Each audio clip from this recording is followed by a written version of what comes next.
Recently, the Battlefield 1 CTE has had some really interesting updates that could bring the core gameplay of BF1 much more in line to what we were used to with BF4.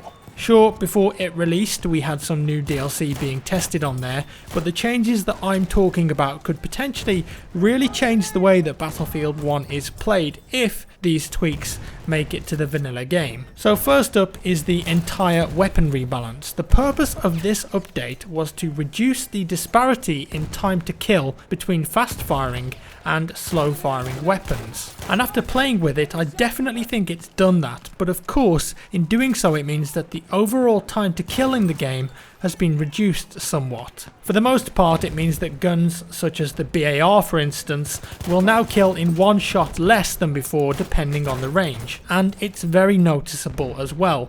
One shot doesn't sound like a lot, but when you play BF1 for long enough, or any game for that matter, you become accustomed to how fast some weapons will kill even if you're not consciously thinking about it. You'll get to the point where you're firing off a certain amount of bullets at someone and you'll already start moving away because you know, and you've got the muscle memory and the brain memory to realise how fast that weapon is going to kill someone. With that in mind, when a gun starts killing people faster, you can really notice the difference. The LMGs especially are now far more effective than they were before. So like I said, this new time to kill that they're testing will actually be much more similar to how Battlefield 4 was, and one thing it does is give players more chance to take out multiple enemies in close range with accurate enough fire. Before we go into exactly what's changed with the base weapons, I wanted to also touch on shotguns because they have had a big tweak here. In the vanilla game right now, the amount of pellets that a shotgun will fire depends on which one you're using.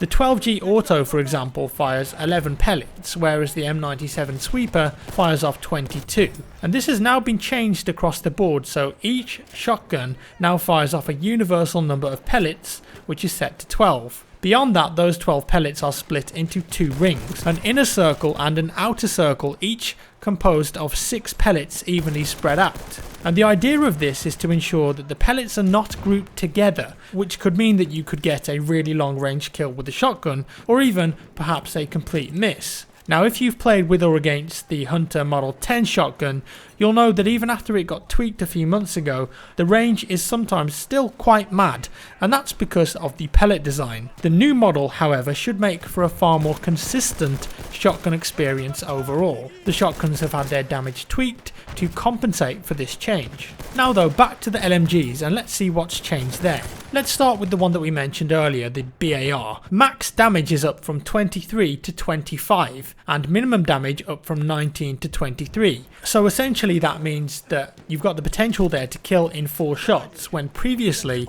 it took 5. Those stats are also applicable to the Benet Merci as they're both .3006 heavy weapons. Now these changes are across the board in the CTE. The Shosho for instance has had its max damage increased by 3 up to 38. It's a bit of a beast, and its minimum damage by a whopping 5 up to 28. The range at which it can get a 3-hit kill has also been extended. And then the Madsen MG15 and MG14-17 have had their max damage increased by 3 to 28, and their minimum up from 17.5 to 21. And lastly for the LMGs, the Lewis gun, which let's be honest, not many people use that. Huat, I never know how to say that, I'm going to go with Huat, and Perino have had their max damage increased to 26.5 from 23, and their minimum damage is upped from 15 to 20. To compensate for that change though, they've all had their recoil slightly increased. So as you can see across the board, LMGs in the CTE are now far more lethal than they are in the base game, and honestly they're just way more enjoyable to use because of that change. That being said, it's not just the LMGs though that have had some tweaks. SMGs have also been mixed up a little bit too. The MP18 for example has had some love, and in return its max damage is up by 5 and minimum damage up by 1.5. Same for the Hellriegel, which has had its max damage increased by 3.5 and its minimum increased by 2.5. And when you consider how many bullets the Hellriegel has and that it now kills faster, it's crazy good. It's going to kill in 1 less shot, and you're really going to notice that. The Ribe roll has also had a noticeable improvement that perhaps makes it more viable. I already like it in the base game though, but max damage gain up by 5 and minimum up by 2.5. Now I know what you're thinking, but Jack, the Automatico, what about that? Has it had any changes? Well, of course it needs to be brought in line with the other updates, and as such the vertical recoil has been slightly reduced and its minimum damage increased to 13.5 from 12. Not as much of a change as some of the other weapons because of course it simply didn't really need it. The last weapon type that's been changed is the self-loading medic rifles. I know that I haven't even spoken about the scout class yet, and that's because there are no scout rifle updates. I think they're already in a pretty good place anyway. Now when it comes to the medic rifles, they haven't had their damage changed, but more of an accuracy improvement as well as increased range. And a lot of people feel like in the CTE the medic weapons are really underpowered right now. But the standing accuracy of all SLRs has been improved, and most of the rifles have had an increased bullet drop off. Spread increase per shot has also been halved for all of the rifles. All SLRs have had a reduction to ADS minimum spread as well as a reduction in spread increase per shot and increased range across the board. Let's look at a specific one here, the RSC. That's had its 2-shot kill range increased from 40 meters to 70 meters, and that's almost double. The RSC is going to be monstrous now. The SL1905, the Mondragon and the SL1916 and the General Liu have had their damage drop off start and damage drop off end increased by 50%. Now I don't want to throw a load more stats at you, but overall medic rifles have been given more accuracy and more range. LMGs and SMGs have been given a bit more damage to make them kill in a shot less, and shotguns have had their pellets redesigned to ensure more consistency. It's not just the weapons that's being worked on right now either though. Another important issue is being tested, and one that I'm sure that you've come across, and it's known as ADAD spam. You know, when you're firing at players, and it's especially annoying at close range when they're constantly moving from side to side at a rapid rate, avoiding gunfire, making the close range combat experience somewhat annoying at times. It also doesn't look that great, almost like players don't have a sense of weight.